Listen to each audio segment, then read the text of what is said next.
नमस्कार. इन गोवाच्या या विशेष कार्यक्रमात आपलं स्वागत. माझ्यासोबत आहेत ज्येष्ठ गोमंतकीय कवी दशरथ परब. दशरथ परब हे इन्स्टिट्यूट मिनेजिस ब्रागांजाचे अध्यक्ष देखील आहेत आणि गोव्यातील सांस्कृतिक कार्यक्रमामध्ये वेगळेपण यावं, त्यामध्ये विविधता यावी यासाठी सातत्याने कार्यरत असलेलं एक व्यक्तिमत्व. त्यांच्या कवितेचा विशेष म्हणजे छंदोबद्ध रचना, गेयता, ताल हे सगळं काही त्यांच्या कवितेमधून येतं. स्वप्न फुलांचे निळे चांदणे हा त्यांचा पहिलाच कविता संग्रह असला तरी ते सातत्यानं कविता लेखनाचं काम 1970 सालापासून करत आहेत. म्हणजे गोव्यामध्ये जे काही आज कवींची एक वेगळी अशी फळी निर्माण झालेली आहे, त्या फळीमध्ये दशरथ परब यांचं एक वेगळं असं नाव आहे. आणि एकूणच या कवीचं वेगळेपण यात आहे की त्यांनी कविता लिहित असताना ही कविता छंदोबद्ध, गेयपूर्ण अशा पद्धतीनं लिहित, कविता म्हणजे कमीत कमी शब्दामध्ये जास्तीत जास्त व्यक्त होण्याचं सशक्त माध्यम कसं आहे हेही त्यांची कविता पाहिल्यानंतर लक्षात येतं. सर, आपलं इनगोवाच्या या स्टुडिओमध्ये स्वागत. आपली कविता ही नेहमीच छंदोबद्ध, गेयतापूर्ण, तालबद्ध अशी असते. अशी कविता लिहावी असं तुम्हाला का वाटलं? आता मी कविता अशी छंदोबद्ध, तालबद्ध वगैरे असं लिहायला कधी असं माझ्या मनात कधी आलं नाही. मुद्दाम प्रयत्न केला? मुद्दाम असा प्रयत्न नाही, परंतु मी सावयवेरेला माध्यमिक शाळेत जात असताना, मराठी माध्यमाची तिथे शाळा आहे, त्या शाळेत मी जात असताना, येताना जाताना मध्ये आम्हाला एक नदी लागायची, म्हणजे मांडवी रिव्हर जी आहे नदी, ती पुढं आमोणे झाले की त्याच्या पुढं मग वळवई, त्याच्या पुढं सावयवेरे आणि कोठंबी असं पुढं जाते ती पुढं. मग ती पुढे गेल्याबरोबर रगाडा अशी होते. आता कोठंबीवरून जाता येताना म्हणजे साधारण आम्हाला एक पाऊण तास लागायचा चालत शाळेत जाताना, आणि येताना तेवढाच. मध्ये नदी पार करून आम्ही होड्यातून जायचो. आणि तेव्हा मनात येता जाता कविता मी गुणगुणत जायचो. कविता म्हणजे काही ओळी. त्यावेळी माझ्या मनात गजानन रायकर, गोवा माझा मांगल्यमय, सौंदर्याची खाण, धन्य धन्य मी जिथे जन्मलो, हा मजला अभिमान, ही कविता.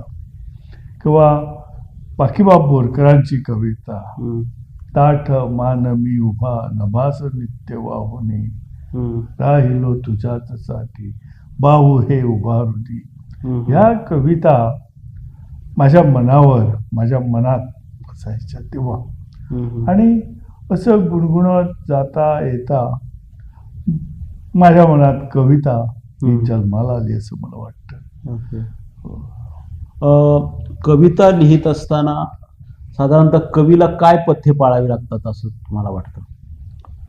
नाही, ती पथ्य वगैरे मला काही माहीत नाही. अच्छा. पण मी कविता लिहित असताना 1971-72 इथं लिहित असताना मला एक गोमंतक दिवाळी अंकाचं एक हे वाचलं मी की स्पर्धेसाठी कविता स्पर्धा, गोमंतक दिवाळी अंकाची. तर मी कविता पाठवली आणि मला त्या स्पर्धेत 2ऱ्या क्रमांकाचं बक्षीस मिळालं. आणि ती कविता कशी होती, कोण रंगांच्या दिशात किती खोलात चालतो, घर मनाचे बांधून कसा मौनात बोलतो, त्याचे अनवाणी पाय वाटा चैतन्याचे गाणे, नभ तुटून पडावे असे अवचित येणे, असा दिशातून येतो रस्त्यावर गातो, झाडे उघडी नागडी हम्म. त्यांचा सावलीत जातो, अशा प्रकारची कविता हम्म. तेव्हा मी लिहिलेली आहे. अच्छा. आणि या कवितेला मला दुसरं बक्षीस गोमांतक दिवाळ्याचं मिळालं, हम्म. हम्म. आठवतं. तुमची एक प्रसिद्ध कविता आहे, पाऊस फुलांचा येतो झाडावर उमले गाणे, मौनात मीच विहरतो या हिरव्या हिरव्या राणे. राणी. ही जी काही कविता आहे, ही कविता लिहित असताना तुम्हाला केवळ निसर्गाचाच भाव अपेक्षित होता की आणखी काही त्यामधून वेगळं सांगायचं नाही, होतं? मी माझ्या मनात म्हणजे पाऊस फुलांचा येतो, पाऊस फुलांचा येतो हम्म. ही कविता मी लिहिली हम्म. तेव्हा माझ्या मनात आणखी काही नव्हतं. हम्म. पाऊस फुलांचा येतो झाडावर उमले गाणी, हम्म. मौनात मीच विहरतो या हिरव्या हिरव्या राणी. हम्म. हम्म. आता त्याच्या पुढच्या ओळीच्या अशा की पावसात भिजता धरती, हम्म. हृदयास गंध स्पर्शितो, हा. हे बंध निळे अनुबंध देहास कसे बांधितो. वा. हे गाणंही म्हणून हम्म. गायलेलं आहे. हम्म. आणि ते गाण्याच्या याच्यामध्ये पण आलेलं आहे. चालीमध्ये. हो, चालीमध्ये. आणि ते आपल्या काय म्हणतात ते युट्यूबवर किंवा हा, हा. तुम्ही याच्यावर ते- पण ते त्याचं आलेलं आहे. चित्रीकरण होऊन हो, ते हो, युट्यूबवर हो, पण हो, आलंय. yes, आलेलं आहे. हम्म. असं. आणि तर ही- त्याच्या पुढची त्याच्या हा. पुढच्या ओळी बघ हम्म. कशा आहेत त्या. हम्म. त्या पहिलं तीरावर दाटे, हम्म. त्या पहिलं तीरावर दाटे, हम्म. झावळ्यात ओली माया, हम्म. पाण्यात संत थांबल्या, हम्म. ह्या गडद निळ्या बघ छाया. वा वा. ती रंगून गेली गावे, माथ्यावर हिरवा सेला. हम्म. ती रंगून गेली गावे, माथ्यावर हिरवा सेला, मग पुन्हा फिरून येतो पाऊस फुलांचा वा वा वा, क्या बात अशा आहे. प्रकारची हा, हा. कविता आहे.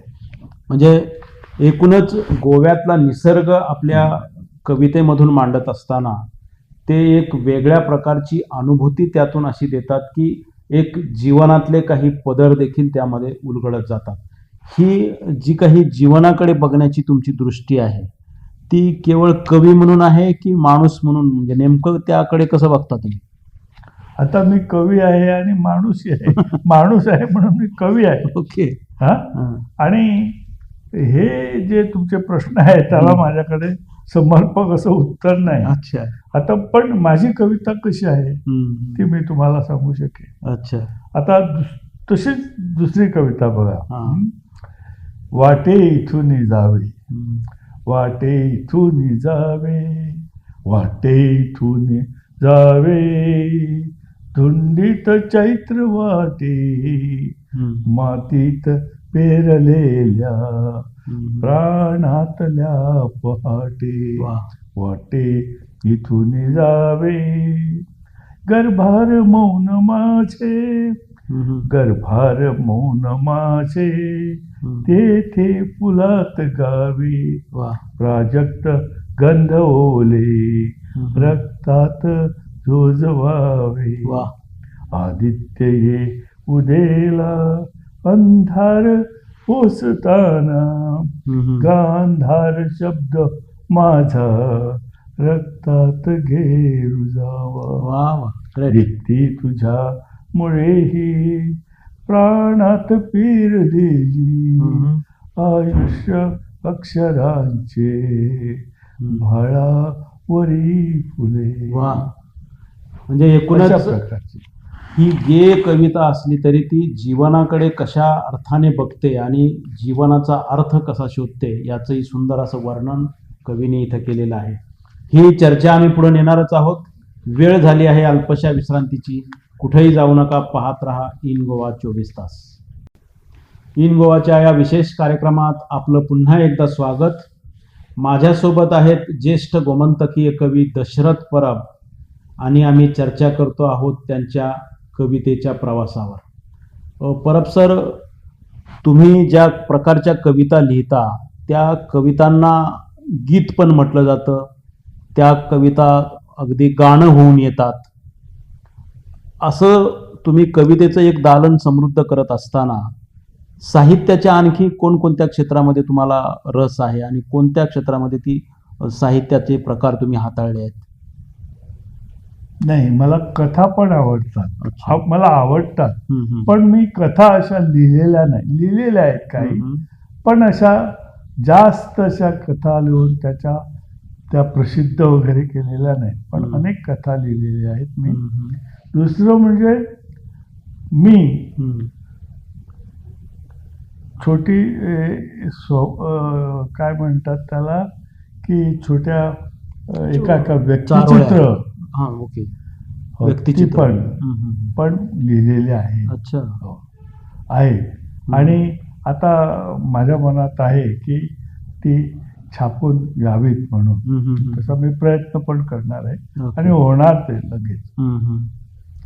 दुसरं, काही कविता ज्या आहेत ना, कविता माझ्या, त्या कविता कशा की नेहमी मी येताना जाताना आता त्या छोट्या लगेच झाल्या, चारोळ्या नाही, एक 7-8 म्हणजे 10-15 ओळी, 10 ओळी, 12 ओळी, 16 ओळी, जास्त मोठी म्हणजे अशा कविता त्या लिहायला पण बऱ्या आणि ठेवायला पण बऱ्या. काही वेळा माणूस काय करतो, लिहितो आणि कुठे ठेवतो ते, तसं माझ्याकडून झालेलं आहे. आणि त्याच्यामुळे माझा कविता संग्रह सुद्धा प्रसिद्ध होणे फार उशीरच उशिरा झाला. आणि हा कविता संग्रह सुद्धा माझा आता जो प्रसिद्ध केला, तो सुद्धा माझ्या सौने, अच्छा, माझे मिसेसने, सुनीता, तिने त्या कविता सगळ्या शोधून काढून हे करून जवळ केल्या आणि नंतर तिने त्या छापायला सुद्धा दिल्या. आणि मला म्हणाले, नाही, कविता छापल्याच पाहिजे. अरे वा. आणि अशा प्रकारे हा पहिला कविता संग्रह माझा आला. आणि त्याच्यातल्या कविता ज्या आहेत त्यातली एक मी छोटी कविता तुम्हाला पुन्हा सांगतो. बहकली पांढरी वाट, बहकली पांढरी वाट, नदीचा काठ जरासे पुढे, गवाक्षाकडे क्षितिज रंगल्या उन्हांची फुले, फुलांचा पक्षी, दिठी कोवळ्या कुणाच्या नक्षी. हा घाट नदीचा काठ पांढरी वाट, वाकला तीर, मातीचे घर, कुणाचे गाव. मातीचे घर, कुणाचे गाव, कुणाची नाव, कुणाच्या गाव. ही कविता. अच्छा. त्या सगळ्यात कविता माझ्या फार जुन्या आहेत, पण त्यावेळी त्या माझ्या मनात असायच्या. नंतरच्या काळात मी काही कविता, राजकारण, हे शिक्षण आणि त्याच्यामध्ये रमलो आणि कविता थोडी बाजूला ठेवली. पण आता पुन्हा या उतार वयात मला पुन्हा जाणवतं की पुन्हा कविताच मला लिहिली पाहिजे आणि कवितेच्या त्याच्यात मी पुढे जाईल. तुमच्या कवितेमध्ये जसा निसर्ग येतो तसंच जीवनावरचं भाष्य देखील येतं. तुम्हाला असं वाटतं का की भाष्य कविता आणि निसर्ग कविता या काही वेगळ्या असतात, की तुम्हाला त्या मूडमध्ये त्या सुचत जातात?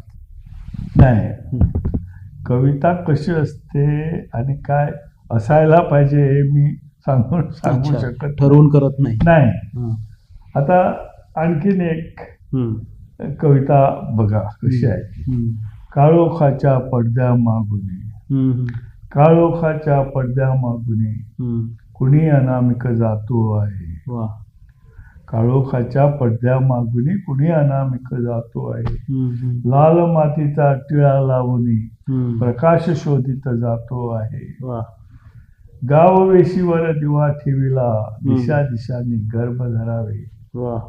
गाव वेशीवर दिवा ठेविला, दिशा दिशांनी गर्भ धरावे. माती मधल्या स्वप्नांनाही पुन्हा नव्याने कोंब फुटावे, वा.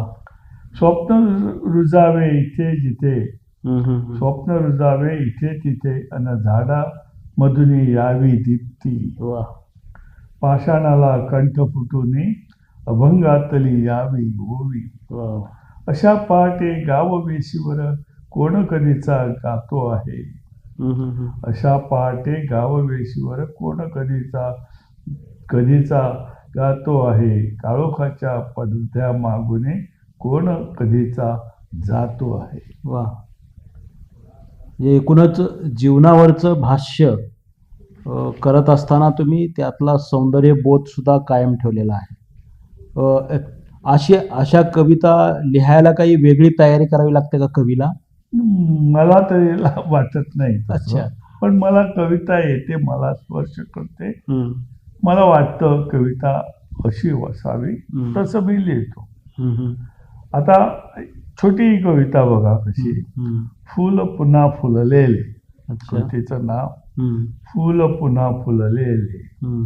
ओसरता गंध भर फुल पुन्हा फुललेले, हम्म. ओठांच्या पाकळ्यात गीत पुन्हा जुळलेले. वा वा. हम्म. ओसरता गंध भर फुल पुन्हा फुललेले, ओठांच्या पाकळ्यात गीत पुन्हा जुळलेले, हम्म. तू अशीच भरावी वाऱ्याच्या साईवर, हम्म. तू अशीच भरावी वाऱ्याच्या साईवर, गच्च गर्द हिरवाळी कुंतलात जो जोगुन. म्हणजे तुमच्या बहुतेक कविता या गाण्यांच्या स्वरूपात बाहेर येतात. गाणं आणि कविता यात काही फरक करता येतो का? ते मला माहित नाही. ते तुम्ही बघा, मला काय वाटतं ते. हा, पण माझी कविताही अशी, पावलात रंग नवे पुन्हा पुन्हा भरावे, ओठातून शब्द फुल अंतरात बिलगावे, अशा प्रकारची माझी कविता आहे. कळलं? आणि ती कशी आली, कुणी काय असं सांगितलं असं नाही, मला ते जमत नाही. ओके. म्हणजे एकूण कविता लिहित असताना ती सहस्फूर्त कशी येते आणि अगदी उत्कट उद्गार असावा अशी कशी ती व्यक्त होते, अशा प्रकारची कविता दशरथ परब हे लिहितात. आणि त्यामागे लिहिण्याचा जो काही त्यांचा प्रवाही असा जो एक आतापर्यंतचा छंद जोपासलेला आहे, त्याबद्दलचीही ते अतिशय सविस्तर अशी चर्चा इथं करतायत. ही चर्चा आम्ही पुढे नेणारच आहोत. वेळ झाली आहे अल्पशा विश्रांतीची. कुठेही जाऊ नका, पाहत रहा इन गोवा 24 तास. इन गोवाच्या या विशेष कार्यक्रमात आपलं पुन्हा एकदा स्वागत. माझ्यासोबत आहेत ज्येष्ठ गोमंतकीय कवी दशरथ परब आणि आम्ही चर्चा करतो आहोत त्यांच्या कवितेच्या प्रवासावर. परब सर, मला सांगा की मराठीतले ज्येष्ठ कवी केशवसूत यांनी कविता हा किती अवघड प्रकार आहे याबद्दल बोलताना असं या एका ठिकाणी नोंदलेलं आहे की कविता ही आकाशाची वीज असते आणि तिला पकडू पाहणारे 99% स्वतःला होरपळून घेतात. म्हणजे कवितेची साधना एवढी अवघड असते का? म्हणजे ती साधना सगळ्यांनाच जमते असं यातून कवीला म्हणायचं आहे का? जमत नाही, नेमकं काय आहे? कविता नेमकं काय, म्हणजे कसल्या प्रकारची साधना आहे? नाही, ते खरंही आहे की कविता जेव्हा आपण कवितेच्या साधनेवरून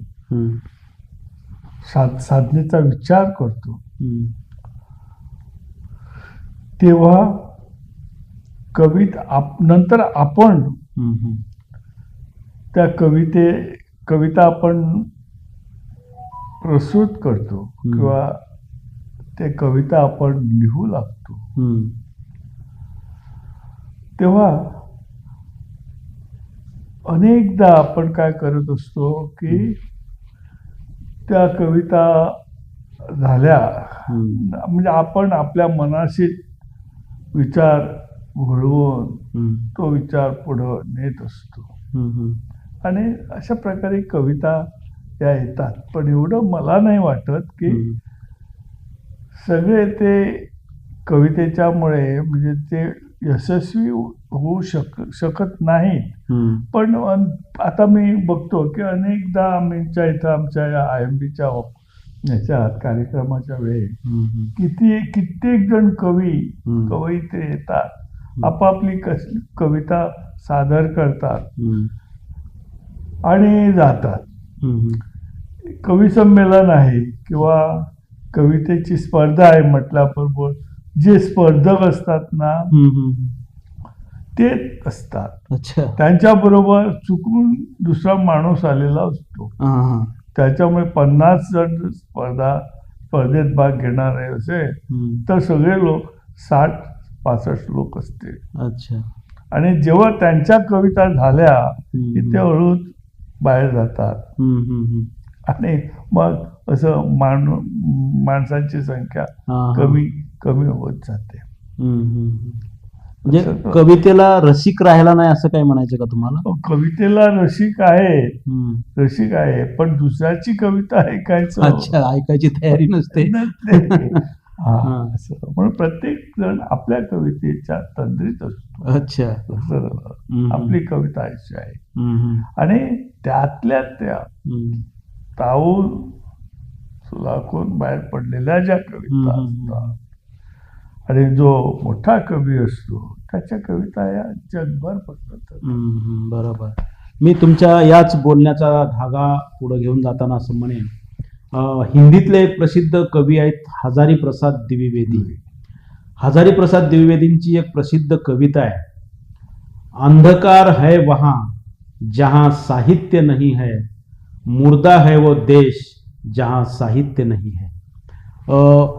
जेव्हा साहित्यिक कवी हे लिहायला लागतात, साहित्य निर्माण करायला लागतात, तेव्हा ते समाजाच्या एकूणच सांस्कृतिक प्रगतीसाठी आवश्यक असतं का एकूणच साहित्यिक हा मानवी संस्कृतीला पुढे नेणारा घटक आहे असं तुम्हाला वाटतं?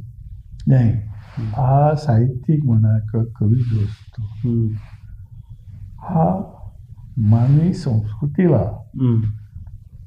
किंवा जीवनाला असा पूरक असाच असतो. अच्छा.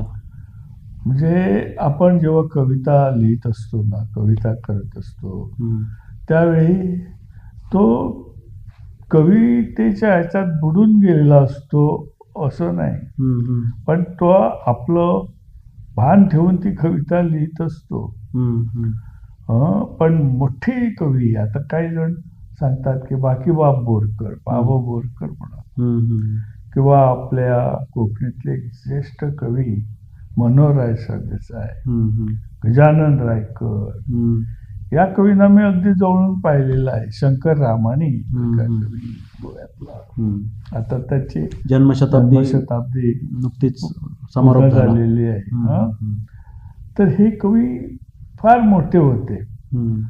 बाकी बाबांची कविता अनेकांच्या ओठात, अनेकांच्या ते गातात, अनेक जण त्यांची कविता, मोठमोठे गायक, लता मंगेशकरांनी बाकी बाबांची कविता, बरोबर. तसं रामाणी यांची कविता सुद्धा उच्च दर्जाची कविता आहे, परंतु व्हावी तशी ती तेव्हा याच्यात आली नाही. बरोबर. पण आता परवा ही जन्मशताब्दी झाली, त्यांच्या सगळ्या कविता, याचं वाचन, हे ते असे अनेक कार्यक्रम झाल्यामुळे त्यांची कविता पुन्हा आता उजळून निघालेली. अच्छा. हा थोर कवी आहे रामाने सुद्धा. गजानन रायकरची कविता तुम्हाला माहित आहे, बरोबर, कोकणी कविता त्यांच्या सगळ्या कविता लोकांच्या ओठावर असायच्या त्यावेळी. आपले गजानन रायकर सुद्धा त्याच प्रकारची कवी. अनेक कवी आहेत गोव्यात, महाराष्ट्रात पण. बरोबर. गोमंतकीय मराठी कविता हिचं काही वेगळेपण आहे असं तुम्हाला वाटतं का? नक्की आहे. काय आहे? कारण गोव्याची कविता ही इथला निसर्ग, इथल्या नद्या, इथले माड, या सगळ्यांची प्रतिबिंब गोमंतकातल्या कवितेची दिसतात. लक्षात आलं. आपले बाकीबाब बोरकरांच्या कविता बघा तुम्ही. त्याच्यात- तुमची अशी एखादी कविता तुम्ही सादर कराल? हिरव्या राणी ही छोटी कविता मी तुम्हाला म्हणून दाखवतो. स्वप्न फुलांचे निळे चांदणे गेलो शिंपित, वा. स्वप्न फुलांचे निळे चांदणे गेलो शिंपित, तरारली बघ हिरवी माया पानोपानी.